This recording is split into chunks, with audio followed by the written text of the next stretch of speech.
नमस्कार बंधुरा बांगलार साथे आपनादेर सबाइके स्वागत। आज आमी बानाबो लाउ खोसा बाटा बा भर्ता।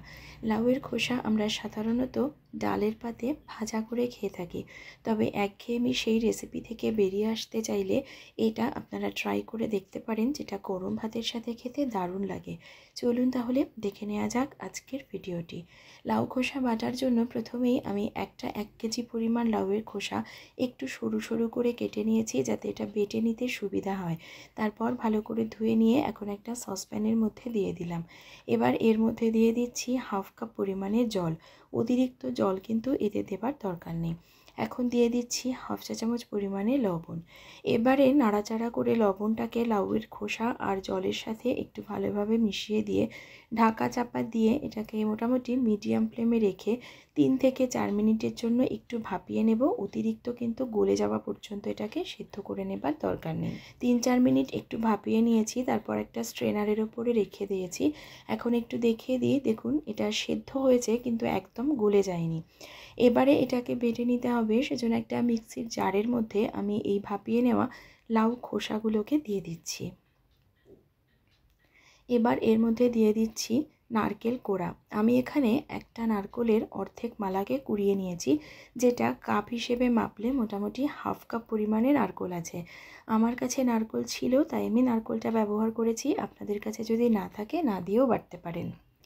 এখন দিয়ে দিচ্ছি 3টে কাঁচা লঙ্কা। ঝালটা যেরকম আপনারা খেতে পছন্দ করবেন সেই আন্দাজে বাড়িয়ে বা কমিয়ে কিন্তু ব্যবহার করবেন। এবার ঢাকনাটা বন্ধ করে যথাসম্ভব কম জল ব্যবহার করে একদম স্মুথ করে আমি এটার একটা পেস্ট বানিয়ে নেব। পেস্টটা বানানো হয়ে গেছে। এবার একটা লোহার কড়াইতে 2 চামচ সরষের তেল ভালো করে গরম করে তাতে 1/4 চা চামচ কালো জিরে আর একটা শুকনো লঙ্কা দিয়ে দিলাম। এবারে লো ফ্লেমে রেখে মশলাটাকে একটু টেলে নিয়ে এখন সেই যে পেস্টটা বানিয়ে নিয়েছিলাম সেই পেস্টটাই এর মধ্যে দিয়ে দিচ্ছি। এবার এতে দিয়ে দিচ্ছি 1/4 চা চামচ হলুদ গুঁড়ো, স্বাদ মতো লবণ। খেয়াল রাখবেন ভাপানোর সময়ও লবণ দিয়েছিলাম, তাই লবণটা কিন্তু বুঝে দিতে হবে। আর দিয়ে দিচ্ছি হাফ চা চামচ চিনি।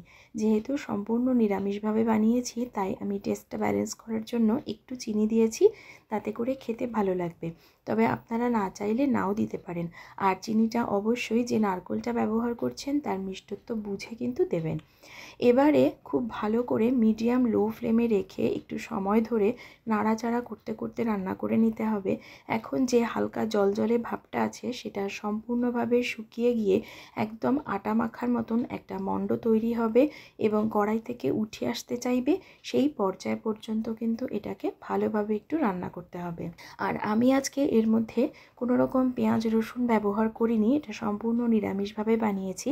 তবে কারোর যদি পেঁয়াজ রসুন দিয়ে বানাতে ইচ্ছে হয় সেক্ষেত্রে কিন্তু অবশ্যই পেঁয়াজ রসুন দিয়েও বানিয়ে নিতে পারেন।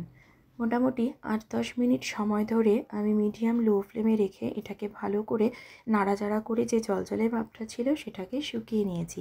খুব কম জল ব্যবহার করে বেটেছি বলে 8-10 মিনিটের মধ্যেই হয়ে গেছে।